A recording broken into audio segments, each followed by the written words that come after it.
Get ready, start. Mr. Vice Chairman, Sir, I welcome the budget proposals for the year 1982-83, which are all comprehensive and which embrace most of the development plans that we have envisaged for the establishment of a socialistic society in this country. In spite of the taxation and the introduction of fresh duties, we find that the finance minister has succeeded in disturbing only a microscopic section of the people of this country to extract sufficient funds for our schemes. The finance minister has also succeeded in finding funds for almost all the development plans of this country which will add to our good. While we discuss the general aspects of the budget, we will have to consider the activities of most of the sections that are now covered in the budget. Even though the provisions are there, I think, sir, the expenditure on some of the activities envisaged in this budget should be subjected to a thorough scrutiny. In this respect, sir, I wish to bring to the notice of this House the special feature of the educational system of this country.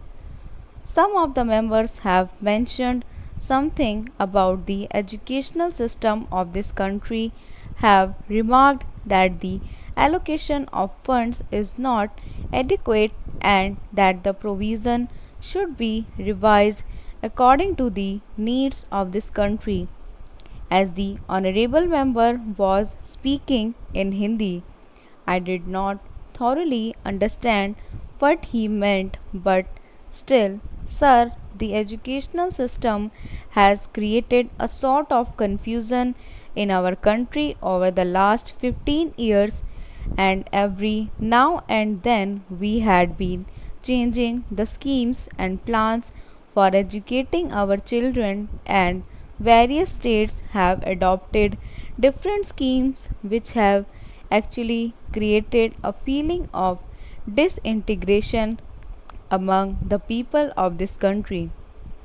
In some of the states, they have switched on to the regional language as the medium of instruction, and in some states, they think that English should be retained as the medium of instruction.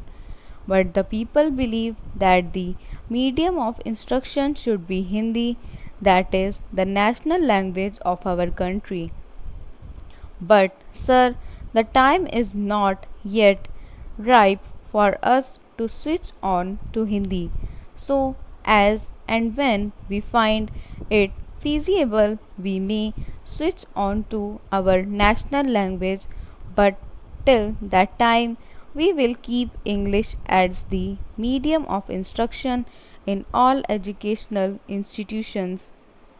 Sir, the other day the University Grants Commission submitted a report wherein they have mentioned that English should be the medium of instruction, at least in the colleges. Sir, it is my opinion that English should be retained in this country for years to come till we find that we could translate all the essential books on science and technology, etc., into Hindi, which should be able to help us in educating our boys, especially in the technical institutions, through Hindi as the medium. Here, sir, some of the members have pointed out with regard to the introduction of different types of education in the same state or in various parts of this country. We find that a majority of the children of our country are educated in the basic system, which brings out, as far as I know, second class citizens in this country who are to be governed by the boys who are sent to the public schools. Most of the children of the Haves are sent to the public schools and they are imparted expert training, and when they come out they are definitely superior of those boys who undergo the basic system of education. If this basic education is considered to be the best for the development of our country in the socialistic way, we will somehow or other to find some better means of imparting education whereby they will be able to compete with the students who are now undergoing training in the public schools. Unless we do it, we will be creating, as I previously mentioned, a second class of citizens in this country. I hope the authorities who are concerned with the planning of education in this country will review their schemes according to the suggestions that I have put forth now.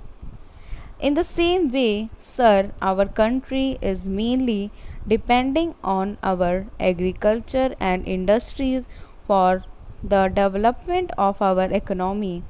But the agriculturists are an ignorant section of our people who do not find, in spite of the development in that sector of our economy of high production, a better income as the industrial section is having in this country. The industrial section is fast improving and their standard of living has gone high. At the same time, in spite of the better production in the agricultural section, the agrarian population has not come at par with the industrial section of this country. In the same way, industrial laborers are organized. Most of them are given so many benefits and advantages according to the legislation that is passed for the betterment of industrial laborers of this country. Stop.